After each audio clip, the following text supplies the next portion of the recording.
Hello, welcome to Brockwell Lane and welcome to Ullapool.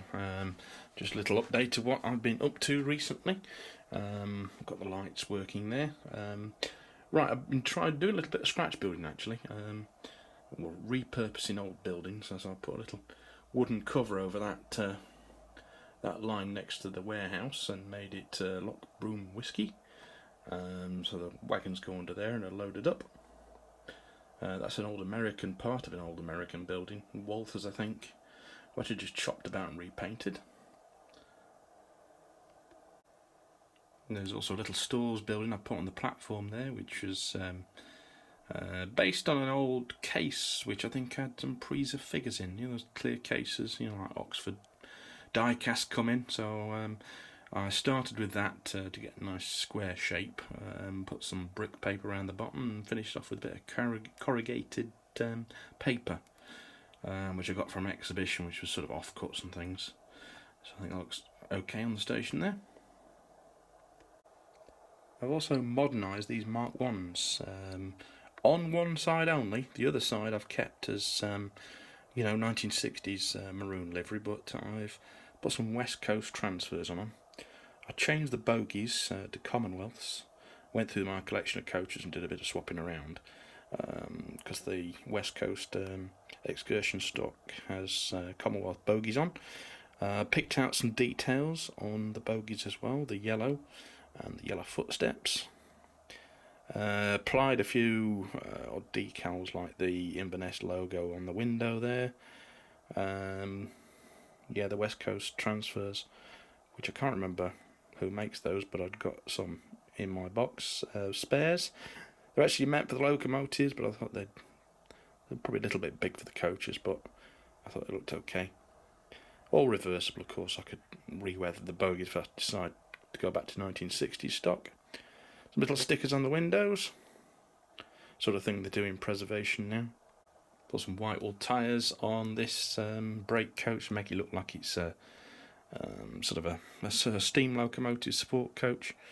And there's a Inverness depot stag in the window as well. Somebody's just put in there to make it look a little bit more interesting.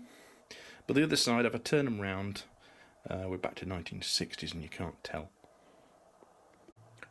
And I've had a bit of fun with a cornflake packet and done a modern depot. Now this actually lifts off, and the original depot is still underneath there. In fact, if you look through the doors you can still see it. This is just a little bit higher up, so it just slips straight over the top and it will lift off again. And it just enables me to run a little bit later period stock, like this Class 37. And possibly my 66 in GBRF as well. And you never know, there is actually room to get a 158 or a 156 in there as well. Well, two actually.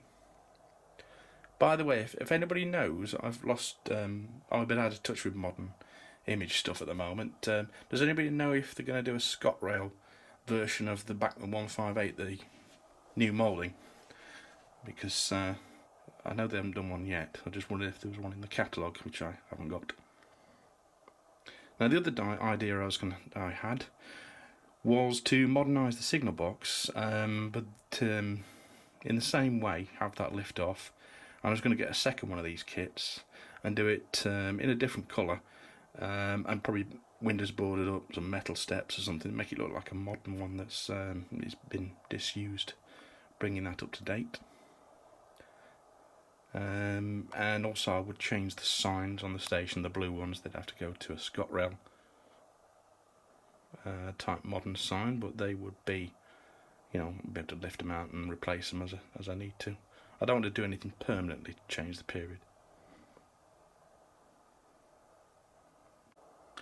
I've added a bit more grass around the shed area as well.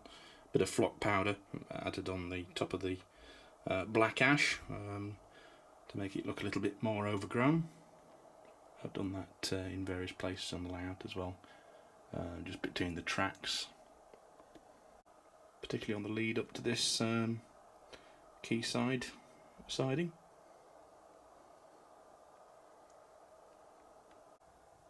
I've also been putting some lumber on my timber wagons.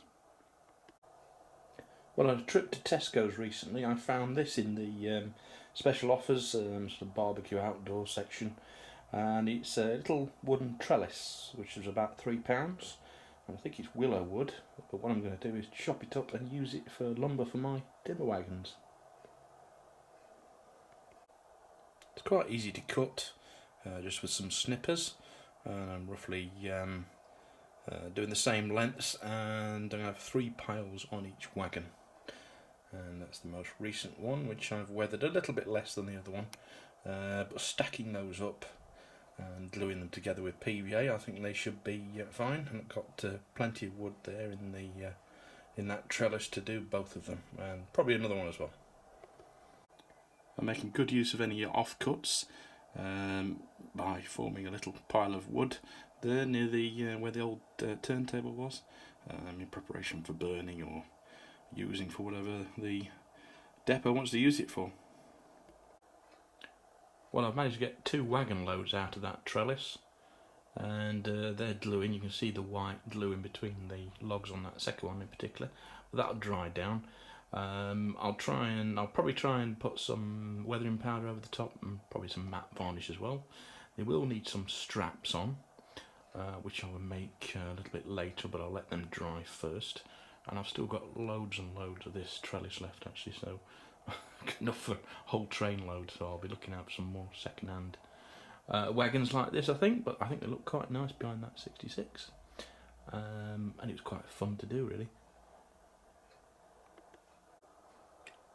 Been looking through my collection of wagons which I've got left from the Great Western layout I had, and these wagons were all in GWR livery, so I've just repainted them all into sort of a BR scheme, various ones. The bogie bolts are in grey, and this was a gunpowder van.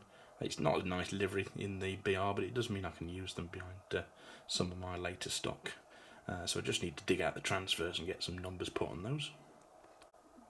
Also been finishing off this catfish kit with some ballast in there as well, and that just needs some KD copters fitted, and I can go to work on the layout.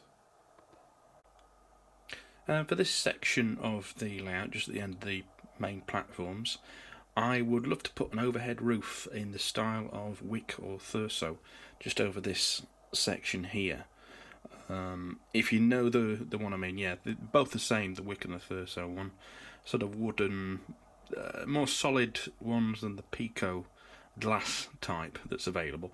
I just wonder if anybody knows how I'd make one. Would I have to scratch build it, or does anybody do a laser cut kit, or any ideas? Because I would love to put one on there. I don't know whether I'm that keen on scratch building that sort of structure though, but I might have a go. But if anybody knows of a kit, or particularly like a laser cut timber kit, then I'd appreciate it if you let me know.